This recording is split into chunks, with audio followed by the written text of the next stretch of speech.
بسم الله الرحمن الرحيم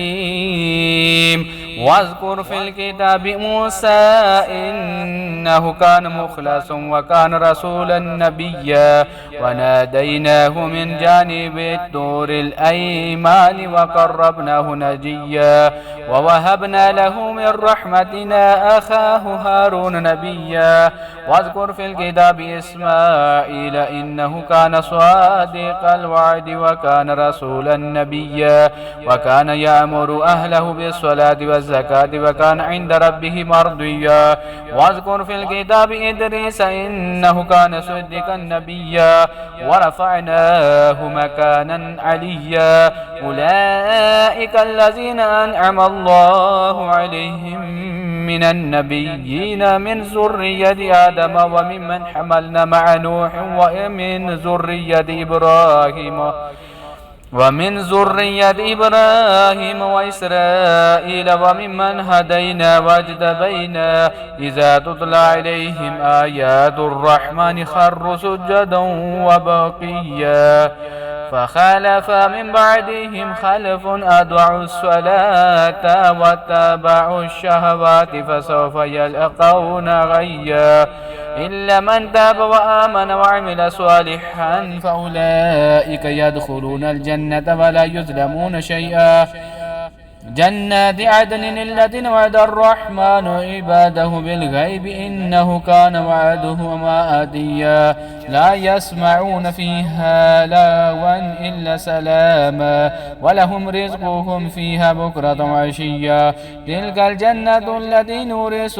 من عبادنا من كان تقيا وما نتنزل إلا بأمر ربك له ما بين أيدينا وما خلفنا وما بين ذلك وما كان ربك نسيا رب السماوات والأرض وما بينهما فاعبده واستبر لعبادته هل تعلم له سميا ويقول الإنسان أإذا ما مت لسوف أخرج حيا أولا يذكر الإنسان أن خلقناه من قبل ولم يكن شيئا ووربك لنحشرنهم والشياطين ثم لنحضرنهم حول جهنم جثيا ثم لننزعن من كل شيعة أيهم أشد على الرحمن عتيا ثم لنحن أعلم بالذين هم أولى بها سليا وإن منكم إلا واردها كان على ربك حتما مقضيا ثم ننجي الذين اتقوا ونذر الظالمين فيها جثيا وإذا تتلى عليهم آياتنا بينات قال الذين كفروا للذين آمنوا أي الفريقين خير مقاما وأحسن نديا وكما أهلكنا قبلهم من قرن هم أحسن أساسا ورئيا قل من كان في الضلالة فليمدد له الرحمن مدا حتى إذا رأوا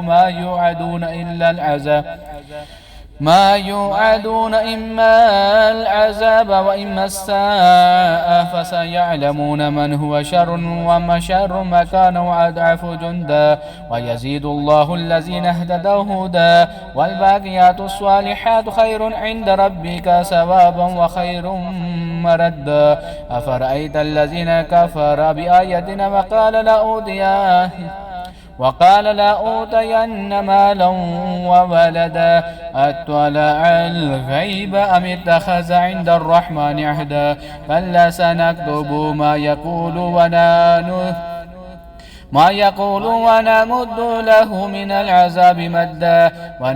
ونرثه ما يقول ويأتينا فردا واتخذوا من دون الله آلهة ليكونوا لهم عزا كلا سيكفرون بعبادتهم ويكونون عليهم ضدا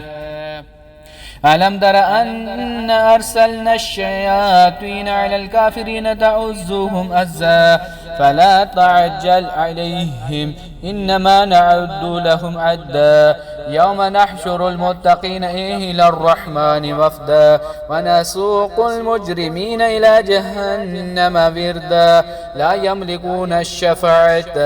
إلا من اتخذ عند الرحمن عهدا وقالوا اتخذ الرحمن ولدا لقد جئتم شيئا إدا تكاد السماوات يتفطرن منه وتنشق الأرض وتحر الجبال هدا